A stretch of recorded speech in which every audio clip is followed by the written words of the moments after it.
Yorkshire and Hampshire trade blows at Headingley in hard-fought draw.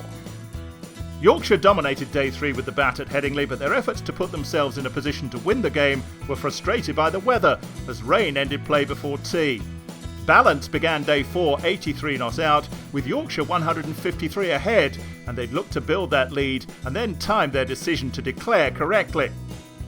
Play eventually got going at about 11:45, and Leaning picked up the first boundary of the day in the first over off Barker, before Balance found the rope in successive overs to move to 98.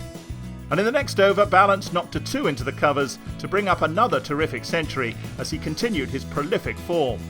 But unfortunately, moments later, the rain came again to bring an early lunch, with Yorkshire 185 runs ahead, but overs running out to force a result. Yorkshire hadn't yet added to their total post-lunch when Balance was on his way, Mason Crane trapping him LBW. Leaning and Tattersall fought back though, as they combined to hit 19 off Crane's next over.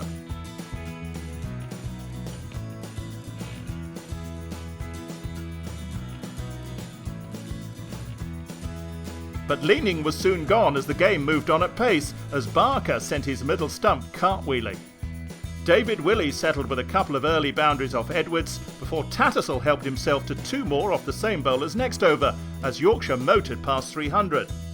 The batsmen hit the accelerator as they looked for a declaration, and when Tattersall sent Barker to the rope from successive deliveries to bring up his 50, they decided enough was enough, bringing the innings to a close on 332 for 5.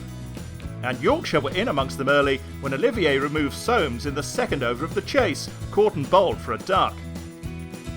And Hampshire were suddenly in real trouble in the very next over, when Code nipped one between bat and pad to send the bails flying, and Rahane was on his way for a duck. But with the final ball of the session, North East clipped Code off his toes only to pick out Willey at mid-wicket, and leave Hampshire 35 for 3, and Yorkshire fancying their chances going into the final session of the game. Weatherly and Russo settled in comfortably after tea, taking a liking to Willey's bowling in particular, as they shared 5 boundaries off just 2 of his overs. And Patterson came in for similar treatment, as Weatherly helped himself to consecutive boundaries. Weatherly brought up his 50 with a 4 off Bess, before Russo clobbered 3 more off Olivier to take Hampshire beyond 100. But Bess removed Weatherly to give Yorkshire a scrap of hope as he chipped the ball to Willey at mid-wicket. And soon after, Bess was at it again as he hit a foothold perfectly to Castle Holland. But it was too little too late for Yorkshire, as 2 overs later the captains shook hands on a hard-fought draw, meaning Hampshire take 9 points from the contest and Yorkshire 8.